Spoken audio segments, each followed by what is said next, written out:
आज हम जिस दौर में गुजर रहे हैं, अभी वो मिर्जा जेलवी जिसको मैं जहन्नमी कहता हूं, उसकी ताजा एक बकवास वायरल हुई है और मैंने आज उसके खिलाफ अभी आने से पहले फतवा सादिर किया है।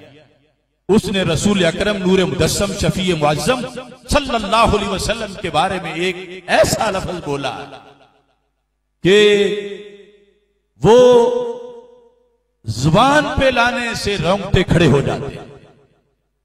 वो लफ्ज 100% तौहीन रिसालत पर मुश्तमिल है और वो लफ्ज जो अपनी जुबान से सरकार के बारे में बोले काफिर भी हो जाता है, मुर्तद भी हो जाता है।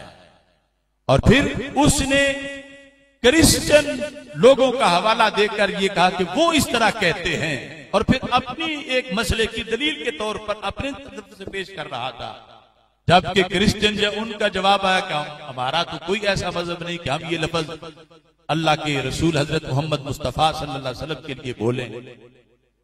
तो हमने उस फतवे में मुतालबा किया कि 295C के तहत उस पर FIR दर्ज की जाए और उसको सजाए मौत दी जाए। क्या आप सबको ये बात मंजूर है? गुस्ताखे नबी की एक सजा, सरतन से जुदा, सरतन से जुदा, गुस्ताखे नबी की एक सजा, सरतन से जुदा, सरतन से जुदा, गुस्ताखे नबी की एक सजा, सरतन से जुदा, सरतन से जुदा। वो लफ्ज उसने बोला है माज अल्लाह, मैं सरकार दो आलम सल्लल्लाहु अलैहि वसल्लम का नाम लिए बगैर वैसे तुम्हारे सामने उस लफ्ज का जिक्र करता हूं। वो लफ्ज है लफ्ज दज्जाल, दज्जाल का लफ्ज, माज अल्लाह सुम्मा माज अल्लाह। और अब मुझे पता चला, मैंने रास्ते में सुना कि वो तावील कर रहा है कि मैंने दज्जाल से मुराद वो काना दज्जाल जो आखिर में आएगा वो नहीं लिया, मैंने तो इससे मुराद कज़्ज़ाब लिया है। तो ये उज़्रे गुनाह बदतरज गुनाह है। अगर उसने दज्जाल से मुराद कज़्ज़ाब भी लिया है, सरकार की तरफ वो निस्बत कर रहा है उस लफ्ज की, तो ये भी 100% तौहीन रिसालत है और किसी लिहाज से यानी उसको कोई छूट नहीं दी जाएगी। ये लफ्ज अगर वो ये तावील करता है तो फिर हमारा तो ये 295C जो कानून है हमारे मुल्क का, शरीयत तो शरीयत है, उस कानून में है कि अगर कोई क्रिश्चियन भी ये लफ्ज बोलेगा सरकार के बारे में तो उसको सजाए मौत दी जाए। जिनका हवाला देकर जिसे मकीस अलह बना के वो बात कर रहा है कि वो इस तरह कहते हैं, तो मैंने भी कहा है तो अगर वो भी कहें, उनका तो कौल आज तक सामने आया नहीं, लेकिन पाकिस्तान में ये बकवास अगर उनमें से भी कोई करेगा उस पर भी तौहीन रिसालत की FIR कटेगी और उस पर भी 295C लगेगी। तो ये आज उसने जो तावील की है माज अल्लाह, उसमें बार बार फिर उसने लफ्ज दज्जाल को कज़्ज़ाब के माने में करके फिर रसूल पाक सल्लल्लाहु अलैहि वसल्लम की तरफ निस्बत की है।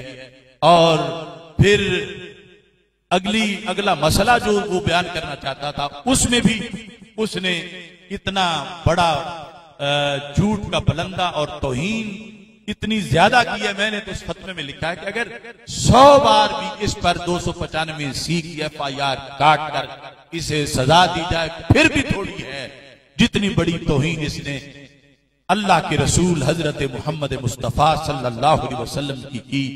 अल्लाह हमारी हुकूमत को तौफीक दे कि उस गुस्ताख को जिसने कोई वली नहीं छोड़ा, नबी नहीं छोड़े, खुद अल्लाह की जात के लिहाज से और मुकद्दस हस्तियों के लिहाज से, आले बैत अतहार और सहाबा के लिहाज से, खुसूसन हजरत अमीर मुआविया रज़ी अल्लाह तआला अन्हु के लिहाज से, उसकी जुबान इतनी बेलगाम है कि इन सारी हस्तियों पर माज़अल्लाह वो तान कर चुका है, तौहीन कर चुका है और ये उसकी हद दर्जा तौहीन है। पता नहीं किसने उसकी पीछे से बागें खुली छोड़ी हुई हैं।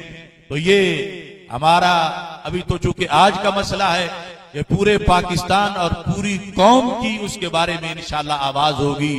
गुस्ताखे नबी की एक सजा, सरतन से से जुदा, गुस्ताखे नबी की एक सजा, सरतन से जुदा, सरतन से जुदा। और ये हम हुकूमत से मुतालबा कर रहे हैं कि हुकूमत ये काम करे। हुकूमत की रहनुमाई के लिए फतवा लिखा है और उनसे मुतालबा कर रहे हैं कि जो तुम्हारे मराहिल हैं उसको गुजारो और उसके बाद जो शरी सजा लिखी है हमने इसके मुताबिक जो है उसको कैफरे किरदार तक पहुंचाओ।